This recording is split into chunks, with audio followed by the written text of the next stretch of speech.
او دا دعا هم ډېره غواړي. دا مې راته مخکې مو خطبه کې ویلي چې نبي علیه السلام به فرمایل چې کله فتنې ډېرې شي تعوذوا بالله من الفتن ما ظهر منها وما بطن.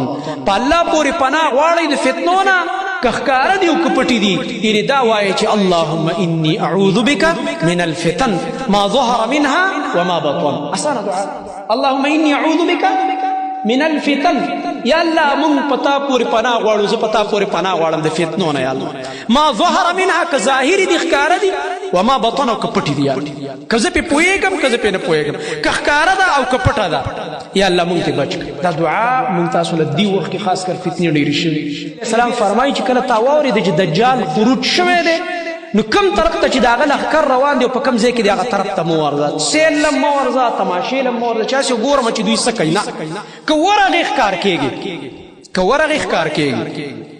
او دا عام علاج هم دی د فتنو نه د بچاو. نبي علیه السلام ته ذکر کړی فتنو نه که ځان بچ کول غواړي خواله مه والې، هغه مجلس له مه ورځي، کوم مجلس کې په فتنه کې ښکار کوي خواته یې مه ورځه.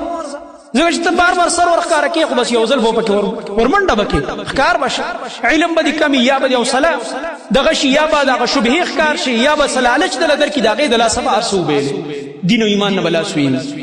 نو یو به خواته نه ورځي. داسې طرفونو ته ځان به مؤمنان محفوظ کوي چې د هغه فتنو نه ځان بچ کړي. او بل د الله نبي فرمایلي وایي تاسو د سورة الکهف ابتدایي 10 ایتونه په یادو یاد کوئ. دا په یادو حفظ کوي ټولو ته. دا ویل څومره چې زما مسلمانان وروڼه خویندې دا خبره اوري د سورة الکهف په کار خدای سړی ټول سورت په یادو یاد کړي. ځکه د جمعې پورې د دې د ویلو فضیلت هم راغلی. را روانې جمعې پورې الله رب العالمین نور ورکوي تر کعبې پورې. بل روایت کې ورسره اسمانونو پورې راځي، الله یو رڼا ورکوي بنده. اسې ما سوچ کو په دې حدیث کې صحیح حدیث دی دا چې نبی صلی الله علیه وسلم د سورې کهف دا اولني ایتونه چې دای څنګه یاد کړي دي، چې د الله نبی فرمایي یروي تاسو دا ایتونه ووایئ، دا 10 ایتونه د سورۃ کهف ابتدایي دا په یادو یاد کړئ. نو الله رب العالمین به تاسو د دجال د فتنې نه محفوظ کړي.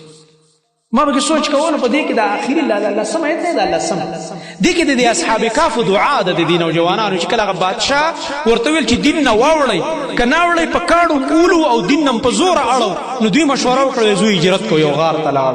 نو چې غار ته تله یو دعا یې کړې ده ربنا آتنا من لدنک رحمة وهیئ لنا من امرنا رشدا. دې دعا کې کمال دی، اصل کمال به دې ځای کې د اصحاب کهف خبر الله ذکر کوي او بیا ورسره د هغې دعا. نو چې په دې دعا اصحاب کهف په هغه وخت کې د فتنې نه بچ شو که نه، غټه فتنه وه، بادشاه خلاف او ټول قوم خلاف. څنګه چې الله حفاظت وکړو نو دې دعا کې دا یو ناشنا برکت دی انشاءالله چې دا د دې دعا وجه به چې الله رب العالمین به د دې د وجې نه تا د دجال د فتنې نه محفوظ وساتي. چې ربنا آتنا من لدنک رحمه، یا الله موږ له د خپل طرف نه رحمت راکړه. رحمت نه مراد مفسرین ورته څه شی دی؟ په دین کلکوالی. یا الله فتنه خطرناکه راغه اوس هم په دین کلک که یا الله خپل رحمت را باندې وکړه چې ګوره دین نه وانه وړو. یا الله وهیئ لنا من امرنا رشدا. او یا الله زموږ دا کار چې د هدایت والا دی موږ ته دا اسان که، د هدایت دا لارې راته اسانې که چې په صحیح دین باندې روان شو. دې که را سره د اسانۍ معامله وکړه، فتنې نه بچ شو او په هدایت روان شو. یا الله ته یا الله په دې کې زموږ مدد وکړه. یا الله رب العالمین ته یو عاجزي ده، الله رب العالمین ته یو فریاد دی چې الله رحمت را باندې وکړه، په دین باندې کلک استقامت راکړه. نو دا اسباب دي زما محترم ورونو. او دا دعا هم ډېره غواړي. دا مې راته مخکې مو خطبه کې ویلي چې نبي علیه السلام به فرمایل چې کله فتنې ډېرې شي تعوذوا بالله من الفتن ما ظهر منها وما بطن. په الله پورې پناه غواړئ د فتنو نه، که ښکاره دي او که پټې دي. یعنې دا وایي چې اللهم انی اعوذ بک من الفتن ما ظهر منها وما بطن. اسانه دعا. اللهم انی اعوذ بک من الفتن، یا الله مونږ پتا پورې پناه غواړو، زه پتا پورې پناه غواړم د فتنو نه. یا الله ما ظهر منها، که ظاهري دي ښکاره دي، وما بطن او که پټې دي. که زه پې پوهېږم که زه پې نه پوهېږم، که ښکاره ده او که پټه ده، یا الله مونږ ته بچ کړي. دا دعا مونږ تاسو له دې وخت کې خاص کر فتنې ډېرې شوي. خپل بچو ته خپلو زنانو ته هم دا دعا ښودل پکار، په سجده کې ویل پکار دي چې کله نفل کې ته، ځکه په فرضو کې اکثر دومره موقع نه میلاویږي. او په هغې کې نبي علیه السلام هدایت هم دا ذکر کړي دي چې خلک مه تنګوئ په فرض مانځه کې. مطلب دا دی درمیانه مونځ وکئ. چې کله سړی ځان له نفل کوي نو اوږدې سجدې کوه، اوږده سجده کوه.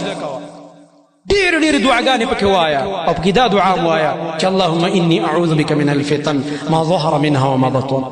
الله رب العالمین دې زموږ ستاسو د هر قسم فتنو نه حفاظت وکړي. الله رب العالمین دې که هغه فتنې که ښکاره دي که پټې دي که موږ پې پوهېږو که پې نه پوهېږو الله رب العالمین دې موږ په خپل فضل او کرم د هغې نه بچ کړي. الله دې زموږ ستاسو د اولادو زموږ د زنانو زموږ د ټول امت د دغه فتنو نه حفاظت وکړي.